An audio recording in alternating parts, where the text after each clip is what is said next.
Inilagay na sa heightened alert ng PNP ang kanilang buong puwersa simula ngayong araw hanggang 3 na Nobyembre para matiyak ang kaligtasan ng lahat ng mamamayan ngayong long weekend. Itinaas na rin sa mahigit sa 50,000 mga pulis ang ipakakalat sa mga sementeryo, transport terminal at iba pang matataong lugar sa bansa. Paglilinaw naman ng pambansang pulisya na wala silang natatanggap na anumang uri ng banta ngayong mahabang bakasyon. Kunin natin ang live report ni Mar Gabriel. Mar. Alex, sinimulan na ng PNP yung soft deployment ng kanilang mga tauhan ngayong araw sa mga sementeryo, mga transport terminal at iba pang mga matataong lugar.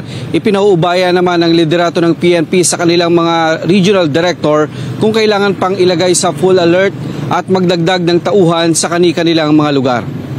Inilagay na sa heightened alert ang buong pwersa ng Philippine National Police sa bansa simula kaninang 12:01 ng madaling araw hanggang 12:00 ng hating gabi sa November 3. Layo nitong mapalakas ang presensya ng pulisya ngayong long weekend upang mapanatili ang kaligtasan ng publiko at matiyak ang mabilis na pagtugon sa anumang insidente sa bansa.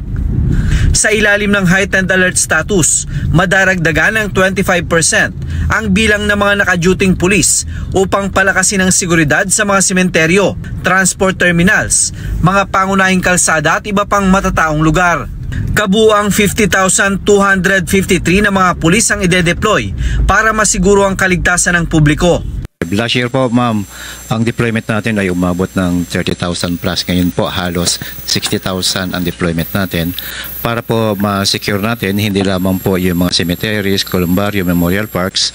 Kasama na rin dito, ma'am, yung mga residential area na kung saan aalis po yung ating mga kababayan. Kaya dinoble natin ang deployment natin. Makakatuwang nila ang nasa 16,592 na security forces mula sa Armed Forces of the Philippines, Bureau of Fire Protection at Philippine Coast Guard. Tutulong din sa pagpapatrolya at pagmamando ng traffic ang nasa 45,712 na force multipliers.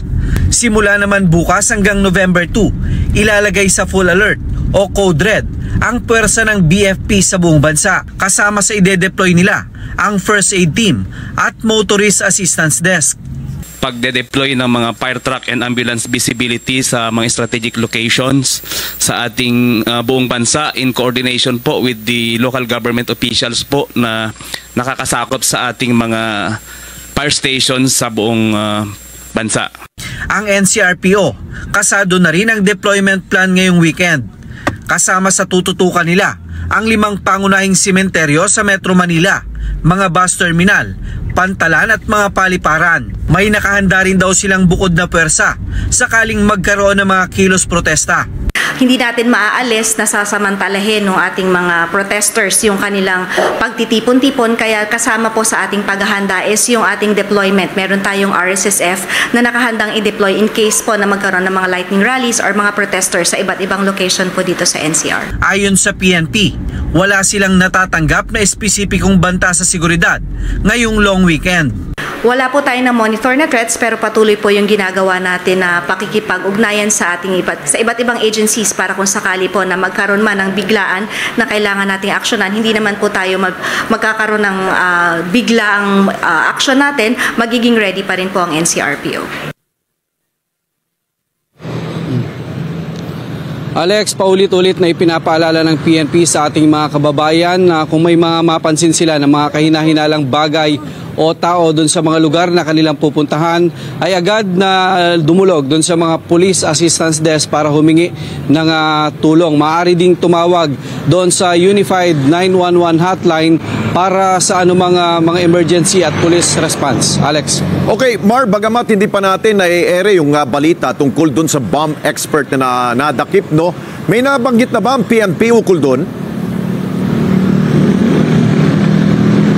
Yes, Alex, kinocongratulate nitong si Acting PNP Chief General Jose Melecio Nartates, itong PNP SAF nga, no, doon sa pagkaka-aresto ng bomb expert na yan. Inaresto yan, Alex, dyan sa Sultan Kudarat, sa bisa na rin nung tatlong mga warrant of arrest, iba't ibang mga kaso. Sa ngayon ay hawak na siya ng pulisya at nakatakdang iharap sa korte. Alex. Pero itong binabanggit nila na wala silang natatanggap na anumang banta, pero yun nga, di ba, may bomb expert na narito sa ating bansa.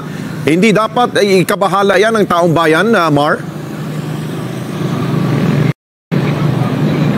Alex, hindi naman hiwalay na operasyon itong pag-aaresto dyan sa bomb expert at matagal na yan na minamanmanan nitong mga operatiba, especially nitong PNP Special Action Force at yan ay inoperate nga sa bisa ng lumabas na warrant of arrest at ang pagtitiyak ng PNP yan ay paniniguro na nakatutok sila sa anumang mga banta at minumonitor nila ang sitwasyon sa bansa para masiguro nga yung kaligtasan ng publiko lalo ngayong darating na mahabang bakasyon. At doon Alex, sa nangyari sa Mindanao pa rin dito, Mar, itong nangyari sa Tipo-Tipo Basilan, hindi ba ito magkakaroon ng spillover sa ibang mga lugar? well, Alex, kahapon ang sabi ng Philippine Army, kontrolado na nila yung sitwasyon dyan sa pakikipag-ugnayan sa LGU at especially sa Philippine National Police. At sa ngayon, nananatili yung puwersa nila ron para hindi na maulit yung insidente na nangyari dyan kahapon at hindi na lumala yung tensyon at sitwasyon dyan sa lugar.